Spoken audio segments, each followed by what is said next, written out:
Okay, the question was asked of me just what it is that I'm trying to do, or just what it is that I'm trying to prove. Well, I'll tell you what. In one regard, what I'm trying to do is I'm trying to bring about a sea change, if you will, in this world.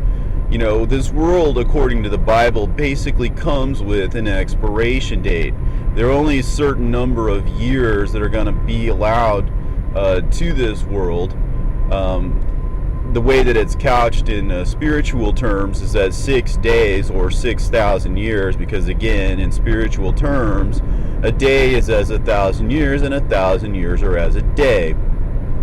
So, in 6 days would be 6,000 years. This is articulated in several places. Number one, obviously, in 2 Peter, where it straight up says that, and then in Barnabas, for example, it explains that straight up. It says that it's the Lord's own saying that a day shall be as 1,000 years, and 1,000 years shall be as a day. So the 6 days that are given over to men to work correspond to these 6 spiritual days, or the 6,000 years, and then there will be a 7th period of 1,000 years. And so basically, are we at the time when we should be transitioning to the true Sabbath, as Barnabas calls it? Are we close to the millennium? Well, you know what? There is a place. It's in Matthew, Mark, and Luke, where Jesus passes over to Gadara or Gergesa, or Gerasa or whatever. He goes across the Sea of Galilee, and he is met by either one or two demoniacs, depending on which book you're reading. And anyway, the upshot of it is, Jesus asks him his name, and he says, I am Legion, for we are many. Now they ask him, first of all, have you come to destroy us before the time? Okay, and as is the case for many a pericope, or I guess a situation, a scene, if you will, in the gospel, if there is a question that is asked, somehow, some way, somewhere, the answer to that question is nearby. Now, it may be in the previous pericope, it may be in the one that follows, it may be in one that's similar to it somewhere else, but most of the time it's right there in that very same scene. A question is asked and an answer is given, especially when the term answered and said is given, because basically it declares that it's giving you the answer right there by saying that. Now, in the case of the Gerasene demoniac, the Gergesene demoniac or whatever, this is one of those really, really famous contradictions where people are like, what, are the writers of the New Testament lost their minds? Why are they talking there's one demoniac, there are two demoniacs, why are there 3 places named, etc.? Well, again, you have to look at the deep structure of things. Now, I'm not trying to lead people into Gnosticism. I'm not trying to lead people into anything. I don't have any kind of organization. I don't have any kind of anything. I don't have a support network. I don't have anyone working for me. No one is on my payroll. You know, I don't take money from people. You know, I don't do any of that stuff. I'm just a regular Joe Schmo guy like everybody else. But it's like this, you know, when the emperor's not wearing any clothes, you gotta call it. You know, and right now the emperor is not wearing clothes. The emperor is buck naked. Okay, and somebody has to say it. Why do we need to go on with the charade? Why do we need to continue something that we know is false, especially when we know it is meant to end? They asked Jesus, have you come to destroy us before the time? So there is a time, right? So you should be looking nearby as, are there any cues? Are there any clues? Is there some way to tell us just when this time is? Well, again, in the one instance there's one demoniac, and in another instance there are 2 demoniacs. Now when they asked Jesus not to destroy them immediately, but to send them into this herd of pigs that's feeding nearby, all right, how many pigs are there? There are 2,000 of them, right? It says about 2,000. You know, why the about? Well, because, I mean, we don't know if it's 2000, we don't know if it's 1999, we don't know, if it's 2001, we don't know if it's 2012 pigs. We just don't know. But those pigs represent the number of years that remain, about 2,000 years. And this is why there is no contradiction. Is there one demoniac, or are there two demoniacs? Well, the demoniacs represent this age, that before they judge, they got 2,000 pigs or thereabouts to actually go through before they are judged and cast into the abyss, right? Okay, so that judgment is 2,000 years off. We're pretty close to it, right? Which explains why there is either one or two demoniacs. It just depends on how you look at it. If you want to see a demoniac as 1,000 years, then there are two demoniacs, just as there are 2,000 pigs. Or if you'd rather see that as one period, there is one demoniac, one period of 2,000 years. All right, and we are just about there. All right, and what I'm trying to do is I'm trying to open people's eyes to the fact that there is a deep structure there. Why are there three places mentioned? For example, Gadara, Gerasa, or whatever. Well, again, this is the numbers 3. The number 3 is used several times throughout the New Testament to describe Peter and his 3 denials. Peter represents the church. I say to you, thou art Peter, and upon this rock I will build my church. Right?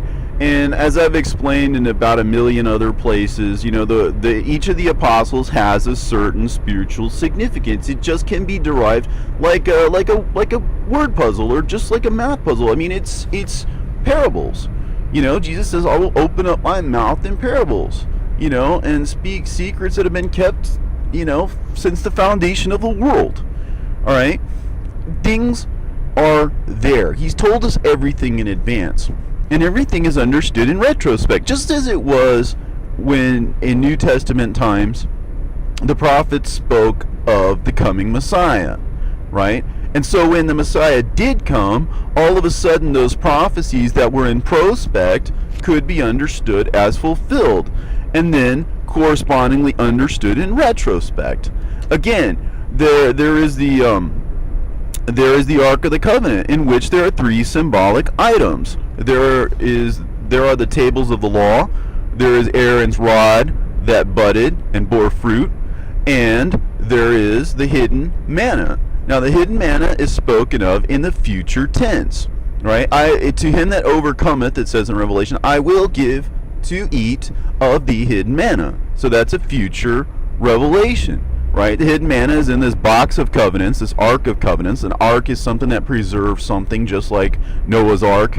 There is the ark of the covenant. It preserves something for a future generation. Right? So that's the function of an ark, because every time there's an ark involved in anything, there is preservation involved. And there are 2 angels over this ark. One of them is facing one way, and the other one is facing the other way. These are the 2 spirits, one of prospect and one of retrospect.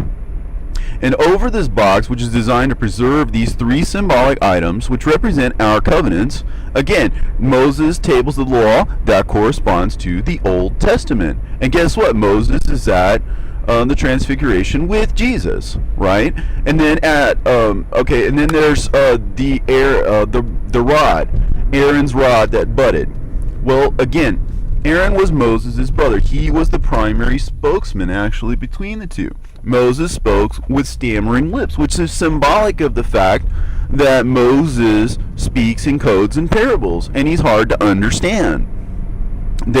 People read him with the veil, Paul says, over their eyes to this day, because they don't understand how to read Moses. And I've touched on that in some of my previous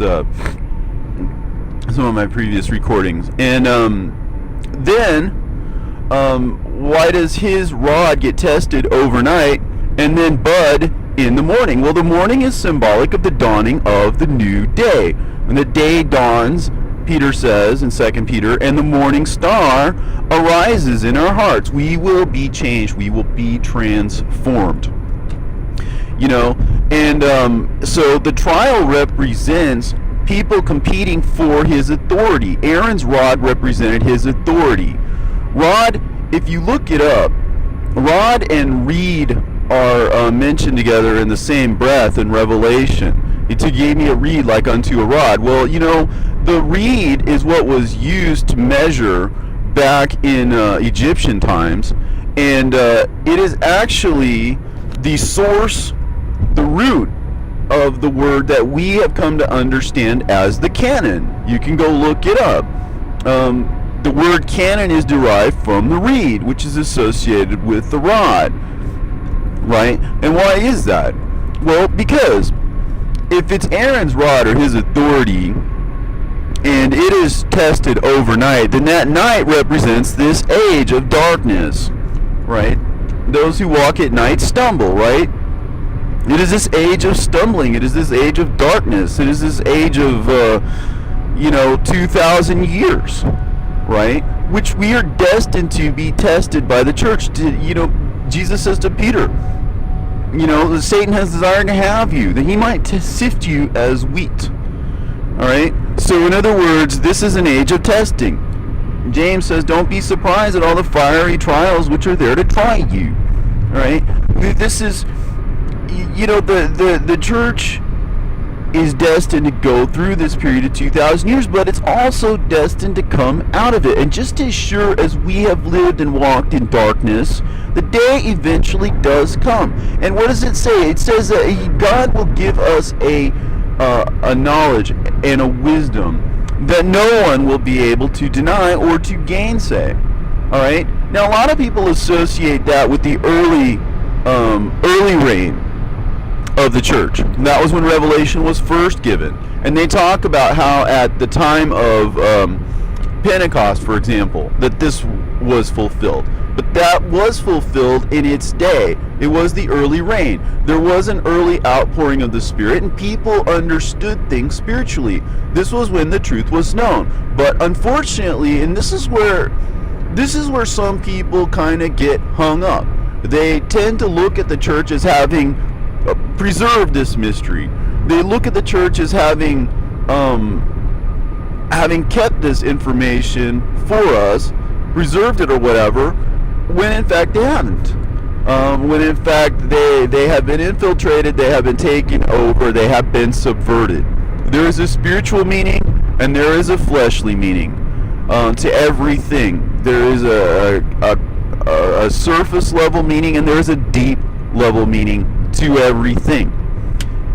And because of that, it is possible to hide the spiritual teaching behind a fleshly facade, such that if you just see, for instance, Peter, James, and John at the Mount of Transfiguration, but you don't see the Jews, the Christians, and the elect who are to come, because remember, John is being held back until the time of his return, just like Elijah is to come. And just as Elijah had already come, John the Baptist had already come and performed that same function in the flesh that John the Evangelist, who's being held back until the end of time, will perform in the Spirit. And so those two are both named John because one announces his first coming and the other announces his second coming. So it's fitting that they should have the same name. And anyway, but be that as it may, so that gives you the idea that at some point in the future there is going to be a future revelation. Now this is also contained in the Ark of the Covenant, because Aaron's rod, that is to say the canon, and Aaron of course being the high priest, the book of Hebrews mentions that Jesus is our high priest. So if that's the case, then Aaron corresponds with Jesus. So we already have Moses as corresponding with the Old Testament, and if Aaron, his brother and the lead spokesman and the high priest, right, if he represents, symbolically anyway, Jesus, and his testament is symbolized by Aaron's rod. Well, something takes place in Aaron's rod. It is bound together with the other 11 rods of the other 12 tribes, or the other tribes of Israel, and his is the one that bears fruit. So, in other words, if we see the New Testament, Aaron's rod, in other words, bearing fruit when that day dawns, all right, and this new understanding or whatever is being held back until the end, and that day is dawning, and so it's fitting to present that at this time, because that is the antidote. Right? This is how we conquer Satan, through the blood of the Lamb. That is these 2,000 years in which we are baptized into his death. Jesus says, are you able to drink this cup that I am going to drink? Indeed, you shall drink this cup. This cup of what? This is my blood, right? The blood. The waters turn to blood, as it speaks of in Revelation. The waters being the word, they turn to blood. What does that mean? It means they turn to death, they turn to suffering, they turn to bloodshed, if you will. We are dead. You know, Paul says those who are baptized into the name of Jesus are baptized into his death. That is the blood of the Lamb. But when that day is over, and we now have this new word of his new testimony, because again, you must preach the gospel again before many nations and peoples and tongues and kings. All right, so there is a second preaching of the gospel. So the first one is in effect inadequate. Well, inadequate is probably the wrong word. It is there to keep us, in a sense, in the dark until the day dawns. And when the day dawns, then all of this stuff will become clear to us. And so what we got to do is we have got to shine the light. We have got to shout it from the rooftops. There is a second time. There is a second age. There is a latter rain. And all I'm trying to do is I'm trying to make it clear to other people that is this time. This is our age. And we are called to preach this message and to speed his